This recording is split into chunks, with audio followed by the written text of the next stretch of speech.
How can I say this, my brother? Thank you for being you. Thank you for your leadership. Thank you for your humility. And above all, thank you for being with the people. God bless you.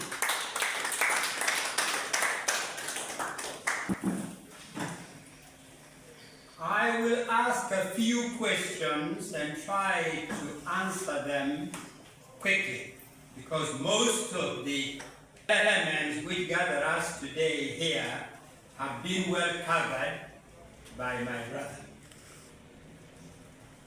What is the raison d'etre, the rationale, the reason for and Rochopajo? This society where we are today, the Luo Acholi society of this sub-region, has experienced what the Chief Justice called a calamity. In our language we say to pacho. It has experienced a radical, comprehensive societal collapse. I have had the good fortune to visit pretty much every part of the world, and I spent many years working in war situations and developing programs for recovery and reconstruction in post-war situations. I have to tell you, I have never, in my entire experience working with the International Peace Institute and the United Nations, not in Latin America, not in Asia, not in the Middle East, not in Africa, not in the Balkans, have I ever seen what I see today in the Luo Acholi society. I've never seen this level of collapse anywhere. It's not an ordinary situation. It's not a regular development.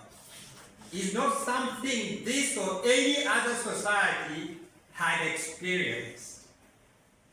This is a total, radical collapse. My brother has said the years of the Amin era disproportionately affected this society. And then the war, which unfolded from 1986 for some 20 years or so, disproportionately affected this society. And of course, the en masse placement of people in camps in the conditions in which they live for some 20 years. The cumulative effect of those episodes in our history has produced what we now see and witness on a daily basis. Broadly speaking, we can present this crisis, this Pacho, this existential crisis, an existential situation, two broad dimensions. The first dimension is what we can see. Most of the time, the scientists can measure. It is the degradation of the material well-being here. Education, poverty, public health, etc. But the second aspect of the Pacho here is more elusive, but it is the heart of the crisis. It is metaphysical. It is moral. It is intangible. It is not visible. It is what is taking place in our minds, in our hearts, inside of us, in our outlook, our sense of identity. All that has collapsed. That is the heart, that's the mother of the crisis we are facing. So, the rationale for Goreme Pongruo, the convocation of Pongruo, was to say, if this is what we are facing, these two, broadly speaking, dimensional crises, what should we do we who are in the first instance most affected by it. So last year we convoked all leaders across Acholi land, all leaders, to put our heads together to discuss and decide what can we, as the most affected, do in the first instance. And then to begin the doing. So that's the reason, the rationale for Muareme Pongo last year and this year. Because of the magnitude of this crisis, the leitmotif, the concepts that are most present in our minds are what? They are rebuilding. But that's not enough. It is restoring. That's not enough. It is transforming at the moral, metaphysical level as well as at the level of material well-being. This is what my brother has called a revival movement. I grew up, a child, I grew up in a household of the East Africa revival. Yes, this is akin to the East Africa revival. That is the level of transformation and revolution and the change that is required, like Saul heading to Damascus and suddenly having to come to a screeching halt and turn the other way. That is what this society requires at the moral level and the level of material well-being. And so I ask, where is the agency? Who will make it happen? This transformation, this rebuild, this restore. Who will be the agents? The national government has a role, God knows, absolutely. Friends outside have a role. Our neighbors have a role. But above all, the agency must begin here. It must begin by those who are wounded, those who are suffering. Sometimes we speak of wounded healers. The wounded must now become the healers. You hear me? The wounded. Incredible trauma at the psychosocial level, at the material level. We're having the walking dead in this society. The walking dead. So we who are most affected by this must, in the first instance, take the agency, do something about this situation. And then we say, no, we can then go to others and say, please help us. In this enterprise, there are neither Jews nor Gentiles. There's no segregation. We jump in first, but we welcome all women and men of goodwill to accompany us in this historic journey. So that is the agency. And then, that is the agency. And in this Muareme Pongo this year, the second edition, where will it take place? It will not be in Sir Samuel Baker School. It's Muareme Pongo. But the second edition will be in Restore Leadership High School on the Juba Road, just a little before 7 Corners. That's where it will take place this year. When will it be? Same time as last year, meaning it will begin early morning of 27th and end at high noon on the 29th of this month of December.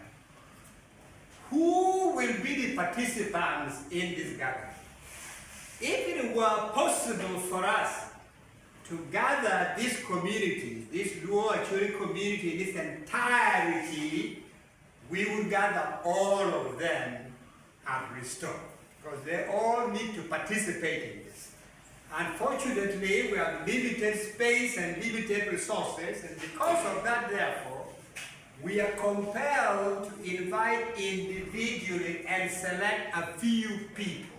few teachers, a few elders, a few elected officials, a few religious leaders, but all those who are invited, they come on behalf of their fellows who have not been invited.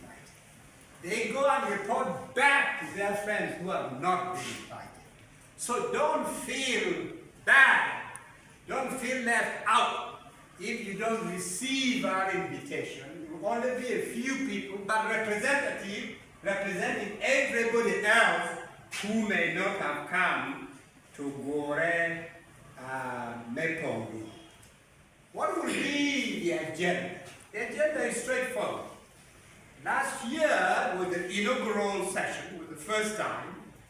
We're just beginning the conversation. So this year we shall begin first by taking stock, by accounting for what may have happened or not happened in the intervening 12 months or so since last year's program. And then we shall decide what should be our homework moving forward. So it's very simple. That is what will be our agenda. Now let me mention a couple of very important projects. Listen to me. You heard about the Otunu Scholarship Fund.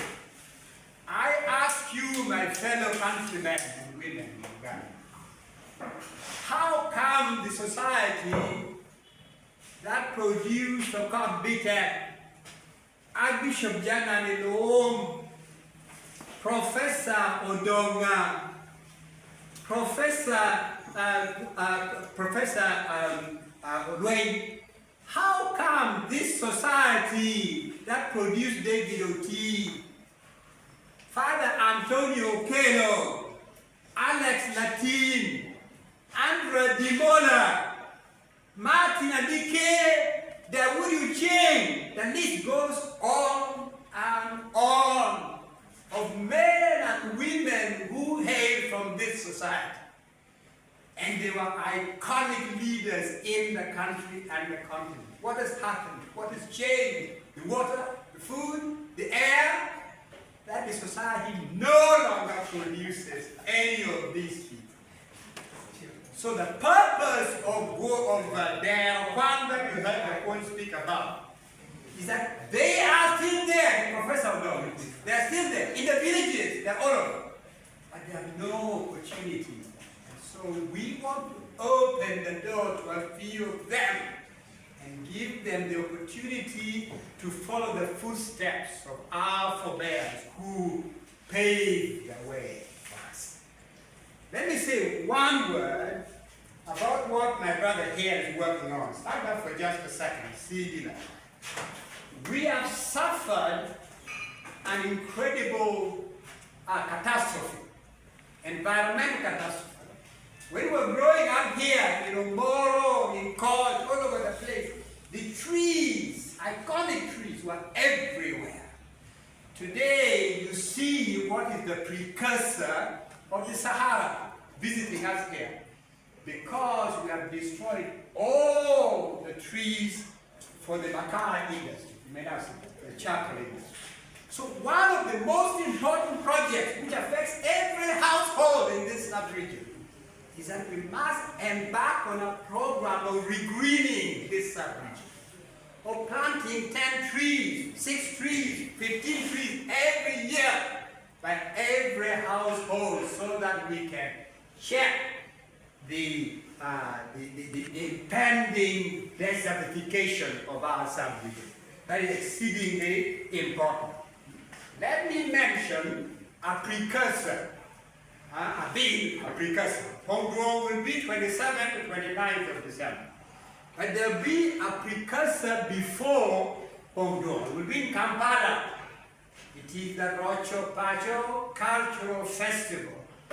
One of the greatest gifts that God has given to this society is our culture, is our music, our dances, our cuisine, our dodo, our code, our Buddha is unique, it's so special. And want to come together to thank God and celebrate that heritage in Kampala on the 15th of this month. We will not celebrate it alone because this is a gift of humanity. So we shall celebrate and ask all our friends from wherever they come to come and share in this gift and celebrate with us.